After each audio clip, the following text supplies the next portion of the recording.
પ્રણામ, હું દર્શના શાહ। આજે મેં તમારી સાથે લીંબુની અલગ અલગ પ્રકારના અથાણાની રેસીપી શેર કરી છે। ક્યારેક આપણે લીંબુ સસ્તા મળી જતા હોય તો આપણે એક સાથે લઈ લેતા હોય છે, તો તમે આવી રીતે અલગ અલગ રીતે અથાણા પણ બનાવી શકો છો। તો તમે એકવાર જરૂરથી ટ્રાય કરજો। તો તેના માટે મેં 3 લીંબુ લીધા છે। હવે આપણે તેનો આ રીતે બધો રસ કાઢી લેવાનો છે। આ રીતે બધો રસ કાઢ્યા બાદ તેને આપણે કઢાઈમાં નાખી દઈશું। આ ટાઈમે ગેસની ફ્લેમ સ્લો રાખવાની છે।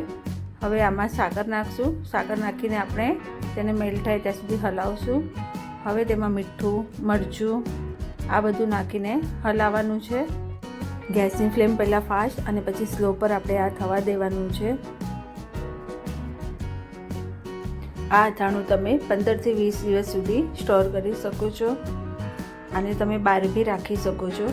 હવે આને આપણે ચેક કરી લેવાનું છે અને એકતાની ચાસણી થાય ત્યાં સુધી થવા દેવાનું છે, નહીં તો તમારી આ ચાસણી કડક થઈ જશે। હવે આપણું અથાણું તૈયાર છે। હવે આને આપણે ગેસની ફ્લેમ પરથી નીચે ઉતારી લઈશું અને કાચની બરણીમાં તેને ભરી લઈશું। આને તમે ઢોકળા, હાંડવો કે પરાઠા સાથે બી સર્વ કરી શકો છો। એના સાથે ખૂબ જ ટેસ્ટ સરસ લાગે છે। હવે આપણે બીજી રેસીપી જોઈશું। તેના માટે મેં લીંબુની છાલ લીધી છે અને તેમાંથી આપણે પહેલાં બધા બી કાઢી લેવાના છે।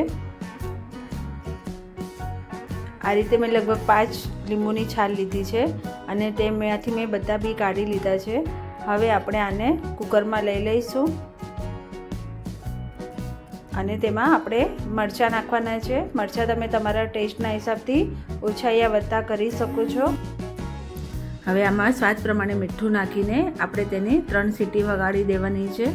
3 સીટી વગાડ્યા બાદ હવે આપણે કુકર ઠંડુ થાય એટલે ખોલીને જોઈ ચેક કરી લઈશું। હવે આને આપણે થોડી વાર ઠંડુ થવા દેવાનું છે।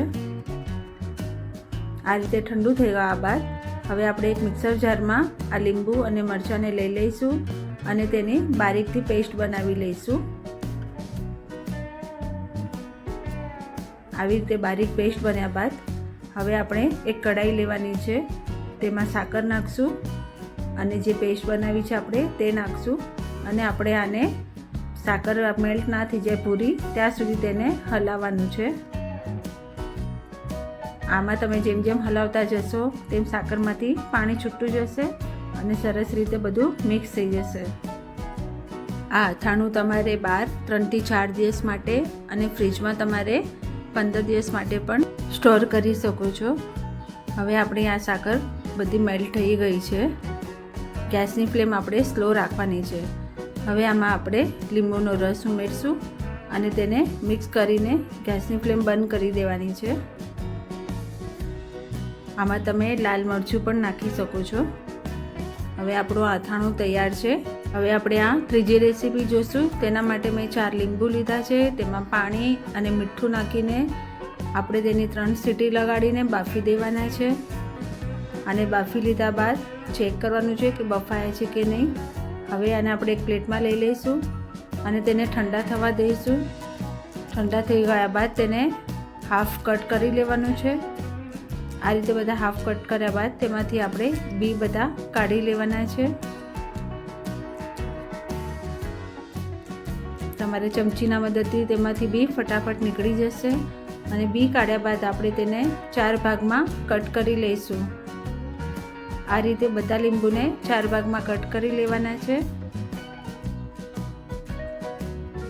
હવે કટ કર્યા બાદ આપણે તેને એક બાઉલમાં લઈ લઈશું અને તેમાં સાકર મિક્સ કરવાની છે, મીઠું, લાલ મરચું, ધાણા જીરું ને થોડી હિંગ નાખીને આપણે તેને ચમચી વડે બધું મિક્સ કરી લઈશું।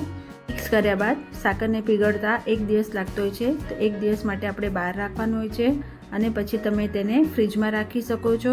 આ અથાણું ફ્રીજમાં 4 થી 5 દિવસ માટે રહી શકે છે।